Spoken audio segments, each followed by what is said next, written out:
Okay, this tutorial is on creating a revolve in Creo, which gives you rounded cylindrical type objects. And so we're going to set our working directory first. We're going to go over here to computer. We're going to click on your H drive, go to the Creo folder you created, and we went ahead and created a revolves folder. Right click it and set working directory. Now we're going to go new. I'm going to call this R1. I'm going to start at the top left on your paper and work around counterclockwise. So we're going to call this Revolve1 and then click OK. Now revolves need two things. They need a center line and a closed object.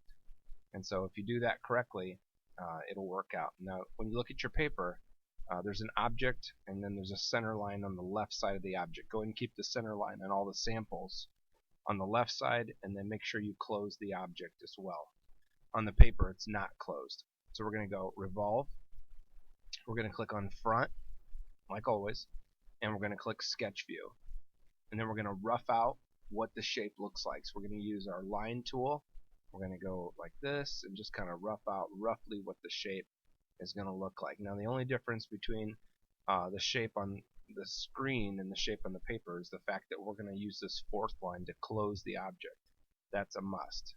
So middle click it, and you can see it's shaded in or it's closed, and we're going to update these numbers. We're going to make let's go ahead and do the height here first. Let's make this 259.81.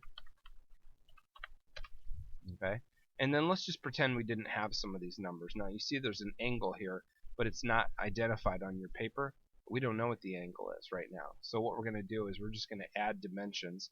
And to add a dimension, we're just going to go to dimension tool, click on the line, and then middle click outside. Middle click is the scroll wheel. Then update this to 75.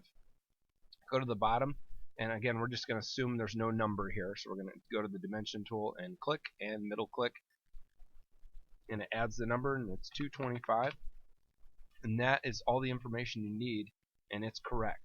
Now don't click green check mark because you've not put a center line in yet. It looks like there's a center line here, but that's just a plane on the screen. It's not a center line. So we have to literally manually place a center line. So come up here to the top, center line, and we're going to put it on the left side and make it vertical. So you can see it's going to turn and place it right there. Now when you green check mark it, it will spin the object around, and you see we've basically created, this four-sided closed shape, and we've spun it around the center line, creating this. Now it looks like a rocket engine kind of. So once you've accepted it, you have a three-dimensional solid model. I do want for these drawings, these six, them to be revolved full 360 degrees around, so I recognize them more easily. And then go File, Save, and it should save where you set your working directory as what you called it, R1, and click OK. And that's it. So you can go File, Close, and then you can go New and start your next one.